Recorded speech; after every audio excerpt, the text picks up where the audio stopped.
So Palia has had a couple of updates since I last played it, and I wanted to go check it out again to see if it's a game worth playing for those that haven't yet. Now, I remember making a video about Palia a few months after it was released, but unfortunately, I removed the video and then accidentally deleted the file. So that video is gone forever. But I do remember that I had a few issues with the game.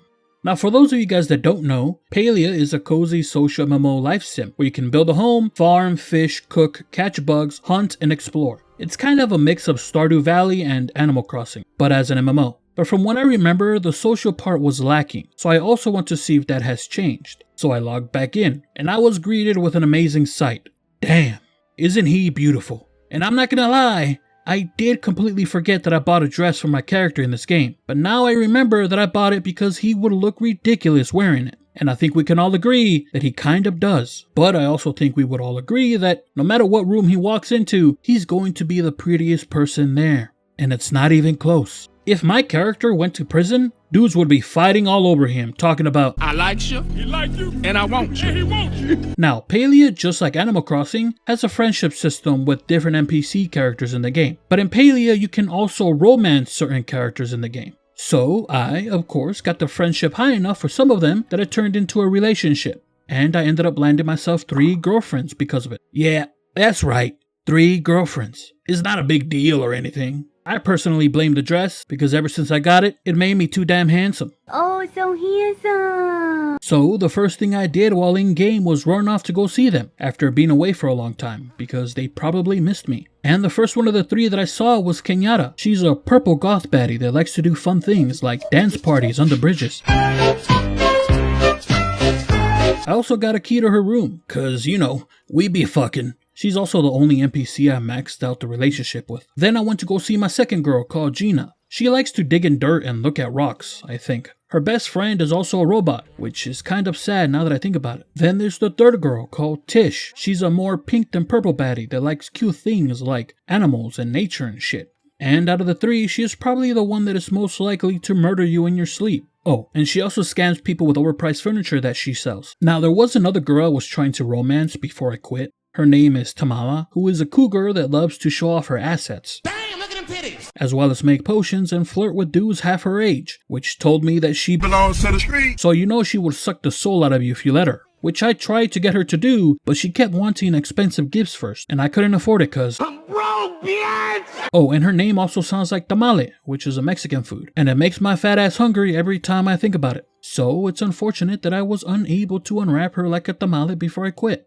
Now, after ERPing with my girlfriends that people kept telling me are not real, for some reason, it's still real to me, damn it! I went to go see if the giant sewer rat Zeki's shop had changed, specifically his underground sewer, where all the illegal activities take place, as well as where the illegal goods are sold, like rugs made with child labor. And his sewer did change. A decent amount of things were added since I last played. I mean, at the time, it was pretty bare bones. It really only contained the illegal furniture, the arcade machine, which you can play by the way, and the bar that did sell some stuff. Now, the bar seems to be selling even more items, and they added the ability to fish down here, which you couldn't do before. They also added a card game called Hot Pot. It's a super simple game that's fun to play, but it's mostly based on luck and not skill. Since, in order to win, you will need to get 3 sets of the same food, like 3 carrots, 3 steaks, or 3 fish. Or a set can also contain 3 different types of the same food, like a carrot, potato, and corn. You can have either of the 2 sets in your hand and win. But you get more points for the set with all the same food. And when you win, you get a special coin, which you can use to gamble in the wheel they added. Of course, I got jack shit from it. Now, one of the bigger changes they added here, in my opinion, was the ability to trade by using these trading booths, which I was like, finally, I've been wanting trading in this game since it came out. Unfortunately, it's not the trading I wanted, since these booths only allow you to trade certain items. There's one that lets you trade plushies and one that lets you trade stickers. And by the way, the stickers are something new that they added since I last played. These can be found randomly when you're out doing stuff. I found one after picking up an oyster off the ground. Anyways, now yes, these trading booths are better than nothing, but I've been wanting them to add the ability for people to trade rare bugs and fish, and treat them like they were Pokemon, where you would be able to collect them and keep them in some sort of collection box, and trade any that you don't need for those that you do. And rare fish and bugs are some of the more grinded things in this game, so allowing people to trade them would make people talk to each other more. But now that I think about it, Them being the more grindier items is probably why they don't want to allow players to trade them. Because one of the things this game does is make sure players keep grinding as much as possible. Because they want to keep players in the game as much as possible. And to that I say, that is some fucked up shit. Anyways, after that I ran around looking for anything new. One of those things I discovered was a new animal. They kind of look like if a wolf and a hyena had a baby, this thing would pop out and say, breakfast! Now, like all the animals in this game, when you get close to them, they run away to try to escape. But these guys will climb a tree after running for a little while. And if you cut the tree down, they fall out of it, which I thought was a nice touch. Now, after that, I discovered a new zone that they released. A lot of the things in this new zone have the or whatever this weird purple goo thing is. The trees have it, the bugs have it, the fish have it, and the animals in the area have it. That animal being a fat frog lizard thing that spits chewing tobacco at you when you get close. And he also runs funny. You also can't attack the animals that are infected, you can't cut the trees down or catch the infected fish or bugs. At least not until you give them the COVID-19 vaccine. Unfortunately, a lot of them don't believe in it. And the fat frog lizard thinks that they're using it to turn the friggin' frog's gay! Now, the issue that I have with this new zone is how cramped it feels. I mean, the other zones are very open and feel large because of it, and you don't feel restricted when you're running around in them. But this zone just feels like you're in a cave the whole time, even when you're not. But the swamp zone of this area felt a lot better. It felt more open. That being said, I still liked it more than I hated it. I'd give it a solid 8 out of 10. Would risk getting the again to come here. Now there's also new quests you can do. Some of them are pretty cool. One of these quests had me going to some floating rocks in the sky and gliding from one floating rock to the other, collecting bird eggs, catching bugs, fishing, and opening portals along the way, which I did enjoy doing. But what I did find annoying was the fact that some of the quests were asking me to do things that I did before, which had me confused. Like, did they not have a quest for this before? Because they had me crafting the first saw and furnace again. I don't know, but it was annoying that they were asking me to do it, so I just ended up ignoring it because ain't nobody got time for that. Now let's talk about the housing, since that's a huge part of this game. And as you can see, I covered my house with a bunch of trees. This actually took me a long time to do, like a very long time, because I needed to get a bunch of saplings that trees would drop once they were cut down. Unfortunately, not every tree dropped a sapling, so it took forever. By the way, I also don't know why I did it, but I do know that once I got the idea for it, I couldn't stop doing it until I finished it. That's probably because I'm kind of retarded. Now this is my farm. It's not much, but it's mine. And it's a grower, not a shower. Get it? Stop it.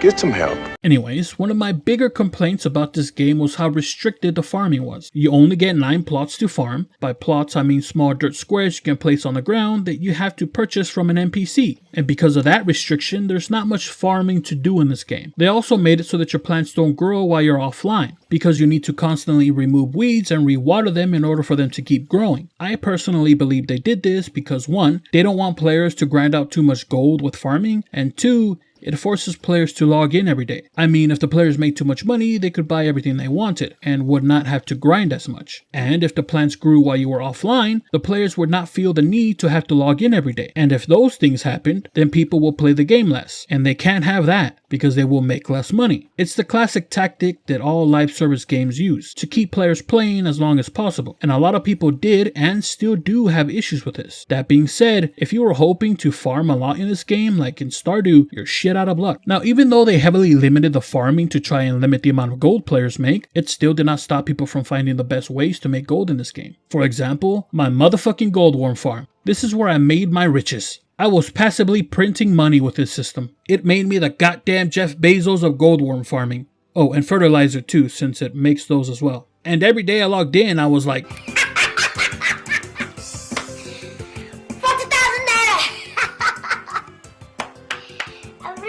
Now, even though I did make a lot of gold from running a totally legal goldworm farm, it was not my main hustle. And no, it's not drugs either. It was selling cakes.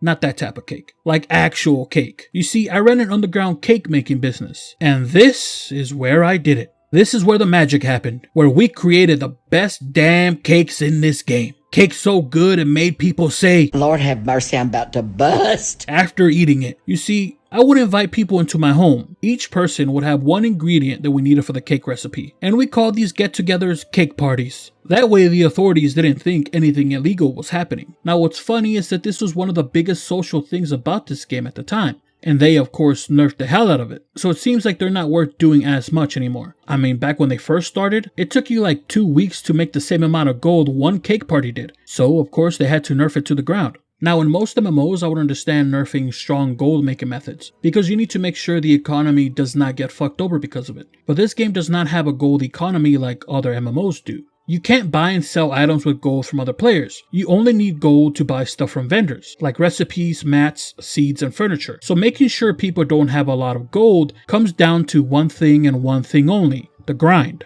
that they want to keep you doing. How dare you! Now the housing did get better, like a lot better. And I'm talking about the actual house and decorating part of it. You see, before, there was very few options when it came to, well, everything. But now you have way more options to pick from, and not just one style of house. Like the new alchemist cottage, it's a lot more customizable than the others, at least from what I've seen, because the one I remember was very cookie cutter and plain, so there was not much customization that you could do to it. That being said, I still wish the housing had an option to build a home using materials that you gathered, kind of like Valheim's building system. That would have been amazing. Now they did add some building blocks into the game that allow you to make more unique things, like a pier or a giant gold rocket with them.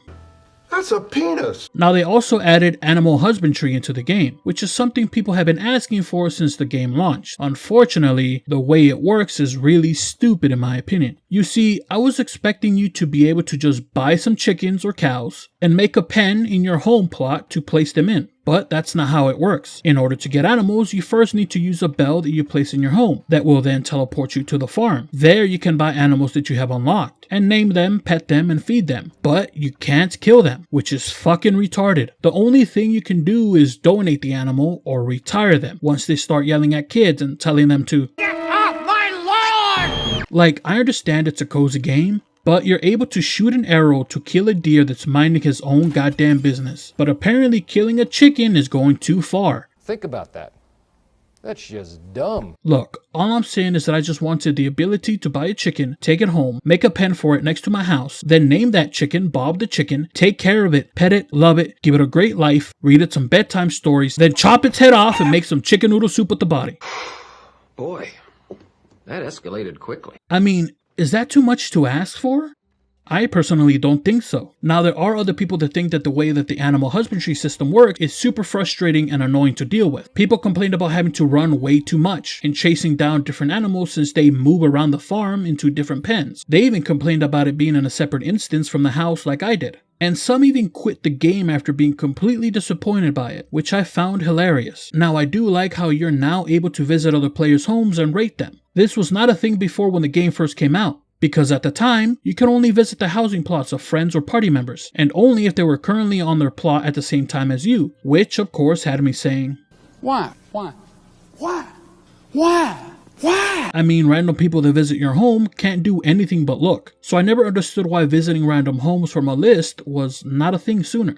Now, even though I've complained a lot about the grind in this game, I'm not against it. Look, I'm an MMO player, so I'm used to grinding. Not on dudes though. Why the fuck you lying? It's just that what I'm grinding for needs to matter. And at the start, it felt like they had you grinding a lot to get very little. I mean, I get why they made it that way. When the game first came out, it felt kind of bare bones, almost like it was the last alpha before the beta phase. So the game didn't seem to have much, but now that it does not seem like the grind has gotten any better. And I'm not the only one that thinks this game has a grinding problem. I found many Reddit posts bringing up this issue. And this game is supposed to be a cozy, relaxing game, but because a lot of the grind is based on RNG and wait time, the game starts to become more annoying and frustrating than cozy and relaxing. And that's a big issue for a game like this. Now the game is better than it was before, like a lot better. They fixed a lot of issues like bugs, even though you can still get stuck randomly, but it's nowhere near as bad as it once was. I just wish the devs focused more on creating social systems, like adding the ability to trade fish and bugs like I mentioned, to keep players playing the game longer,